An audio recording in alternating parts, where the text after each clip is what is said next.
जैन के 25 को मेरे हब्बी की डेथ हुई, उनको लीवर डैमेज हुआ था। तो तब मेरी बेटी भी थी, 1.5 महीने की मेरी बेटी थी। एलजी सर से मेरी यही रिक्वेस्ट है सर, हाथ जोड़ के रिक्वेस्ट है, प्लीज़ हमारा पेपर कंडक्ट करवाया जाए। अभी तो बच्चों को ट्यूशन देती हूँ मैं, 1500-1600 मिलता है, उसी में गुजारा करती हूँ। इकबाल कौर मेरे साथ इस समय मौजूद है।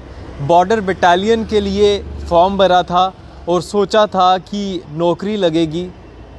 पति को गुज़रे हुए केवल 3 महीने हुए थे और उसके बाद बॉर्डर बटालियन के लिए अप्लाई किया था और ऐसा लगा था इन्हें कि अब नौकरी मिलने वाली है, लेकिन आज सड़कों पर हैं और इनके साथ कई ऐसे युवा हैं जो सड़कों पर हैं। लेकिन इकबाल कौर की जो स्थिति है इस समय वो बिल्कुल सही नहीं है और कहीं ना कहीं एलजी साहब बहुत ज़्यादा बच्चे हैं जो मजबूर हैं।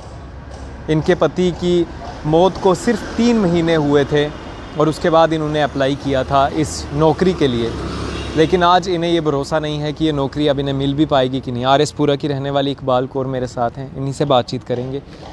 इकबाल कौर जी, क्या हुआ था, कैसे आपने बॉर्डर बटालियन में सोचा कि मैं फॉर्म भरूं, क्या हादसा बीता था आपके पति के साथ और उसके बाद आज आप रोड पर हैं? ये तो सबको पता है, संघर्ष कर रहे हैं अभी। 2019 की बात है, जैन का महीना था।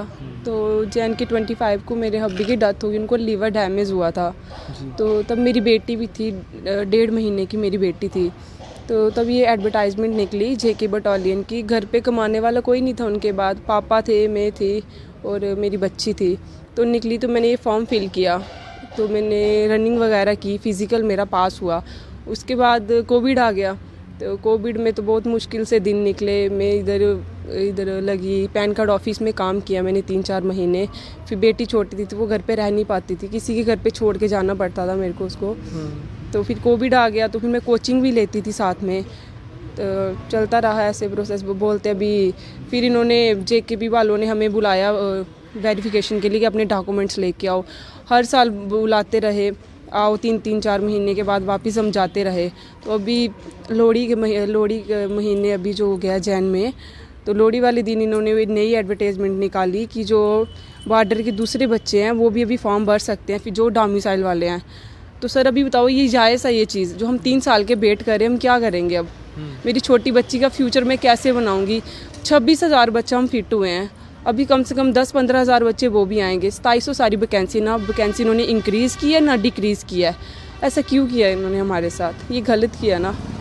आपकी नौकरी लगने में कितने पड़ाव बाकी थे? सिर्फ रिटर्न रहता था आपको क्लियर करने के लिए? सिर्फ रिटर्न रहता था। रिटर्न आपका अभी तक नहीं हुआ है? हाँ, अभी तक 3 साल हो गए, अभी तो 4था साल लग गया शायद से। हाँ, तो अभी तो बेटी भी बड़ी होगी, उसको स्कूल में डालना, उसकी स्कूल का खर्चा मैं कैसे करूँगी? इवन कि उसको अब मैंने स्कूल में डाला, उसकी फ़ी तक नहीं दे पा रही हूँ मैं। 3 महीने हो गया, इतनी मुश्किल से उसका मैंने एडमिशन करवाया। भाई था मेरा एक, उसकी भी डेथ होगी, एक्सीडेंट हुआ, अभी साल हो जाएगा उसको भी। बहुत मुश्किल है।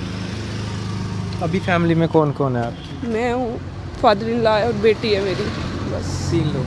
हाँ। अभी क्या सारा दारोमदार जो है वो इसी नौकरी पर है कि मिलेगी तो कुछ होगा? हाँ, नहीं मिली तो फिर खज्जली, फिर बंदा क्या करेगा? सुसाइड ही करेगा, क्या करेगा? नहीं, ऐसा आप मत बोलिए। लेकिन देखिए, अभी आप लोग सड़कों पर हैं और हम आपके साथ खड़े हैं, जनता आपके साथ खड़ी है, लेकिन अफसोस है कि पॉलिटिशियंस, सरकारें आपका साथ नहीं दे पा रही। क्या अपील करेंगे एलजी साहब से? एलजी सर से मेरी यही रिक्वेस्ट है सर, हाथ जोड़ के रिक्वेस्ट है, प्लीज़ हमारा पेपर कंडक्ट करवाया जाए। अगर आपको न्यू रिक्वायरमेंट निकालनी है तो उनको अलग से उनकी भर्ती की जाए ना। हम नहीं चाहते, वो भी हमारी तरह ही होंगे बेचारे, गरीब घरों से। पर प्लीज़ सर, हाथ जोड़ के रिक्वेस्ट है, प्लीज़ हमारी बात सुनी जाए। आपके पति क्या करते थे? वो मिल में अकाउंटेंट थे, प्राइवेट मिल में। तो 10-15 हज़ार मिलता था, चलो गुजारा तो चल जाता था घर का। अभी तो बच्चों को ट्यूशन देती हूँ मैं, 1500-1600 मिलता है, उसी में गुजारा करती हूँ।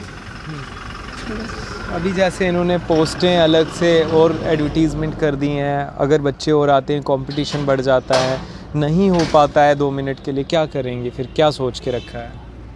करना क्या सर, फिर कुछ भी नहीं है, फिर बहुत मुश्किल हो जाएगा। फिर अगर आपका अभी रिटर्न लिया जाता है तो उसके बाद आपको एक अपने आप में संतुष्टि होगी कि हमारा कम से कम रिटर्न तो हो चुका है। बाद में फाइनल में आप लिस्ट में आए या ना आए फिर दुख नहीं होगा आपको? हाँ वही चीज़ है ना सर, पर हमने मेहनत की है, क्यों नहीं आएगा हमारा नंबर? आएगा। 3 साल से हम तैयारी कर रहे हैं इस चीज़ की। अगर वो कल भी लेते हैं ना तो हम उनको चैलेंज करके देते हैं, हम 70+ नंबर ला के दिखाएंगे उनको। इतनी तैयारी? हाँ। इकबाल कौर का कहना है कि हम उन बच्चों से आगे निकल के आ सकते हैं, और जो बच्चे अभी इस नौकरी को लेने के लिए आगे आने वाले हैं और उनको compete कर सकते हैं, हमने तैयारी कर रखी है, लेकिन इनका रिटर्न अभी तक नहीं हो पाया है। 3 साल का समय हो चुका है, और ये एक इकबाल कौर थी। इनके जैसी कई लड़कियां होंगी, कई ऐसे लड़के होंगे जो इस समय मजबूर हैं और मजबूरी के कारण इस नौकरी को पाने के लिए इतना संघर्ष कर रहे हैं। पढ़े लिखे हैं, तैयारी की है, लेकिन ना जाने क्यों जम्मू कश्मीर को किसकी नज़र लग गई है और युवाओं के भविष्य के साथ ना जाने क्यों खेला जा रहा है। एडमिनिस्ट्रेशन के लोगों से आप मिले, किसी के साथ मुलाकात हुई, किसी ने कुछ कहा आपसे? वो बोलते हैं कि जो गवर्नमेंट की स्कीम है वही चले। बोलते हैं कि जो आपके लिए क्या इशू बन रहा है, आपको 6 महीने के अंदर हम बोलते हैं, हम चैलेंज करके देते हैं कि आपका रिटर्न हो जाएगा, बस उन बच्चों का फिजिकल हो, उसके साथ साथ 2-3 महीने के अंदर आपको वो 100-200 बच्चा आएगा, उनके साथ आप कम्पीट नहीं कर सकते हो। वो 100-200 आप सोचो, एक मोहल्ले में 70, मेरे खुद के मोहल्ले में 100 बच्चा रोज़ रनिंग करने जाता है, क्या वो एग्ज़ाम को वो नहीं कर पाएगा, क्रैक नहीं कर पाएगा? वो सभी ग्रेजुएट हैं।